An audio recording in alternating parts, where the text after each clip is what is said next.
Welcome back to Goalie Training Pro TV. I'm Maria Mountain. I'm an exercise physiologist. I specialize in off-ice training of hockey goalies.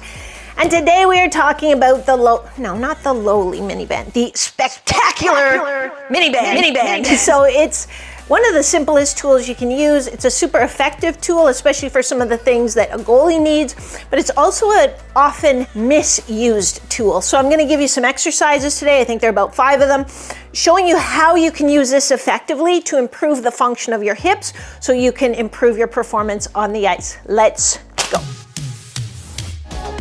You have literally heard me talking for years about the rotator cuff muscles of the hip. So we're going to use the MiniBand to target some of those, yes, but also some of our bigger muscles. You probably have heard somebody say, or maybe the physiotherapist has even told you, you're not using your glutes, which is always kind of like, how is it possible that I'm not using basically my most powerful hip extensor? But sometimes we're not quite using them the way we should. So that's what we're going to go through, kind of almost all planes of the hip, working on the MiniBand. The one that we're not going to hit today is your adductors. We're not going to focus on that today. First one we're going to start with is probably one of the most misused, poorly executed exercises out there, and because of people aren't doing it properly, they're like, oh, that's too easy for me, I don't feel it. It's the clamshell. It's the lowly clamshell, which is actually a great little exercise, but we just don't give it the attention, or you just don't know, hey, how am I supposed to do this to actually get the muscle I'm trying to work? Often when I prescribe the clamshell, it's because somebody is overusing their TFL, which is a really broad muscle kind of on the top of your pelvis, and it can do almost everything. In fact, it can do everything except adduct your hip. So sometimes we start overusing that and not using this really nice muscle called the glute med that is perfectly positioned or oriented to do these tasks. So we use it as a little bit of a training tool so that you can make that mind-muscle connection and maybe develop a little strength and stamina at the same time. So let me go through the setup first, because this is really important. And you can do it without, if you haven't done this before, and if you're not proficient with it, you should do it without the MiniBand to start with, and that will be fine. If you're doing it right, you'll feel the fatigue. If you're doing it and it's like, no, I don't feel anything, you're probably not doing it properly. So this is what I see people do their clamshells, and this is what I want you to do. I want you to kind of line up, and sometimes when I'm starting out with an athlete, I'll have them lie against the wall, like so. If I backed up, so my back was on the wall, my bum, my shoulder blades, my head, and the bottom of my feet was on the wall, that gets me lined up. So you can see through this angle, I'm kind of nicely lined up that way. Then you can just lie down, like lie your torso down, rest your head on a foam roll or your arm like that. But then what I'm going to do is reach my top knee forward a little bit, kind of rolling my pelvis a little bit forward. And then I'm going to lift up. And in this case, I'm going to keep my feet touching. I'll lift up and then come down just as high as I can without rolling my hips back. So some of you are getting your leg like way up here, and that's because you're rolling your pelvis back. So you're really just kind of rolling backwards and forward. So if you see someone in the gym and their leg is like pointing at the ceiling, either they have exceptional hip external rotation or they're just not doing it properly. So this leg should almost appear a little bit longer because I'm reaching it forward. I'm going to lift, I'm going to pause, and then come back down. So I'll lift, pause, and then control it back down for about a count of 2. And you'll do kind of 8 to 12 on each side. With these exercises that I'm showing you, we want to go just to the onset of fatigue. We don't want to do it until it's like, oh my God, that's, so hard. We want to go until, okay, yeah, I'm starting to feel it. Then you might do 1 or 2 more repetitions, and that's it, just to the onset of fatigue.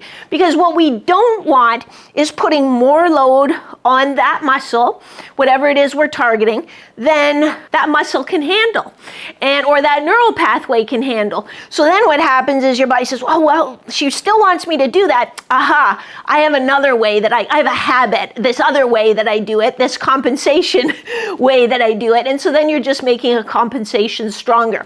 Which leads me to a next really important point when we're doing MiniBand exercises, and that is resist the it's like a med ball. You always want to pick up the heaviest med ball. It's like resist the temptation to grab the heaviest MiniBand. If I'm at a camp and I have 3 different grades of MiniBands, everybody's going for the black one. If I was a MiniBand designer, I would make the lightest ones black and the heaviest ones yellow. And then everybody would have the right band.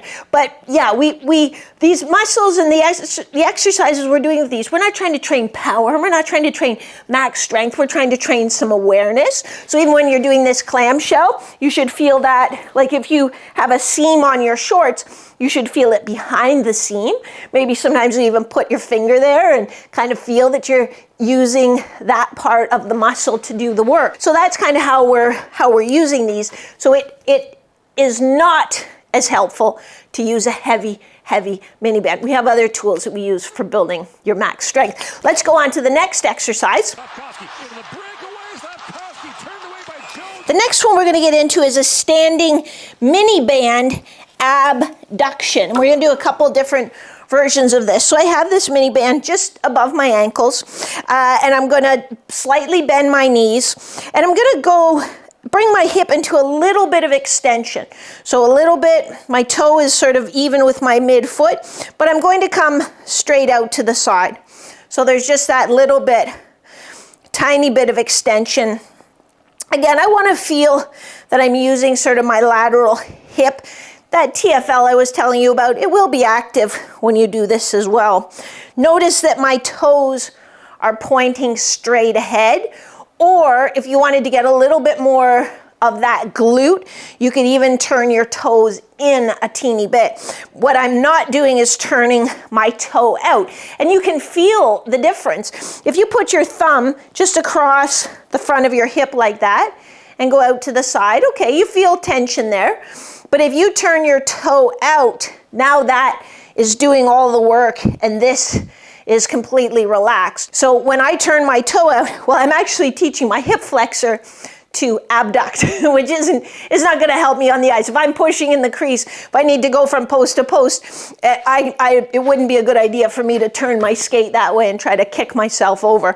I need to learn to push there. Along that note, we're not always just going on that one angle. And if you're in Game Winning Goalie Formula or one of my other programs, you know that we'll do circular patterns, we'll do half kneeling patterns, balance patterns. There's all kinds of things we can do. But in this one, just to keep it kind of straightforward, then we'll also do a 45 degree. So again, poke yourself here sort of in the hollow of your bum cheek. Feel that those muscles are tensioning. I still want you to keep that toe pointed straight ahead for this one. Would it be wrong to externally rotate it as we get out there? No, it's not wrong, but start just with the toe straight ahead, and then once you're kind of proficient with that, you've done it for a few weeks, then turning the toe out is another variation that you can add, no problem. For each of those, so you don't forget to do the other leg, and make sure that this knee is staying pointing straight ahead, so don't let it kind of get woggling in. Ideally, you'll just balance yourself, but if you need to put your fingertips on a chair or something, that's no problem. It's not meant to be a balance exercise, it's meant to be an abductor exercise. You'll do about 2 sets of 8 to 12 on each side. And again, the tempo is just coming out, a little pause, and then controlling it back in. Don't just let it snap back in, because that lengthening contraction is really important too. You gotta love it, vintage. I think a lot of you have tight hip flexors because you're predominantly using your rectus femoris, which is a quadricep muscle, but it also crosses your hip. You're not so well using your iliopsoas, which is your sort of a deeper hip flexor, which is responsible for lifting your thigh basically above parallel to the floor, above 90 degrees of flexion. And why would you? You know, it's not a range that we use a lot. So I have this light MiniBand around my 4 feet. Somebody who's an English major help me with that. I have my knees up as high as my belly button. That's where I want them. I don't want them here because I don't want you to be able to use your rectus femoris as much. Then I'm going to hold this knee here with my hip flexor, so I'm contracting in the front of my hip, and I'm just extending that leg out. And I'm really reaching through that heel, and I'm really pulling this knee up towards my chest with my muscles, not with my hands. And I'm really doing it more than I need to. You know, I'm making it harder than I need to. Notice I have my hands right here. I'm feeling and I'm focusing on keeping my ribs down. So I don't want to be like extending up as I go. That's a lack of core stability. So I'm bracing with my abdominals. I'm keeping my ribs down. I'm extending. I'm holding for 3 to 5 seconds. Keeping this knee up. Don't let it drift at all. Keep it there.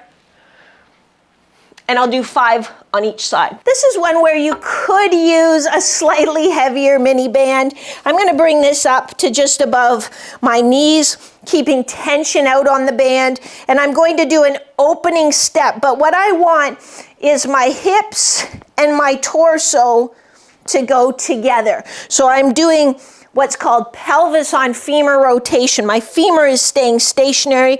It's my knees pointing straight ahead. And then I'm opening up my hips.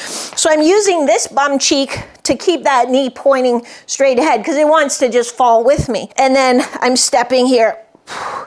And then I'll come back. So I could do this. And I could do that all day. And it's easy and I don't feel anything. Or I can really think about being stable here, bringing my hips and shoulders with me, and coming back. Getting that external rotation and really working not just the big muscles on the outside of the hip, but helping work some of those deep rotators as well. For that one, you do about 6 to each side, with about a 2-0-2-0 tempo, 3-0-3-0. Don't take too big of a step. If I take a big step here, like I have to pop myself back up. In this case, I really want to emphasize the rotation and the control on this hip. Now I'm interested to know, is a MiniBand, where did it go?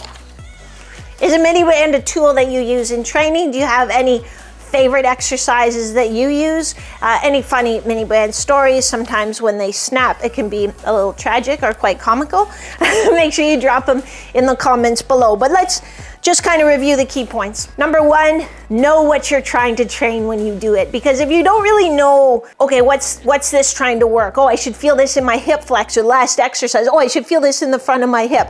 Oh, I should feel this out here, but behind the seam on my shorts. You know, without kind of understanding what I'm trying to work on, it's very easy to just be like, yeah, this is stupid. I don't feel anything, you know.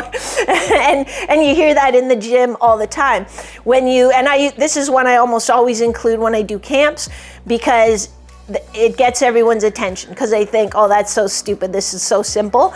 But then I position them and I make sure they're in the right position, and then they're like, oh my gosh, like I feel that. So take your time, set up your position. Don't grab the heaviest MiniBand you can find. I think on the 90-degree opening step, that's okay to use a little bit heavier MiniBand, but always keeping that control. Your training program should include a tempo. So again, those of you that are in one of my programs, I always have those 4 numbers after the number of reps.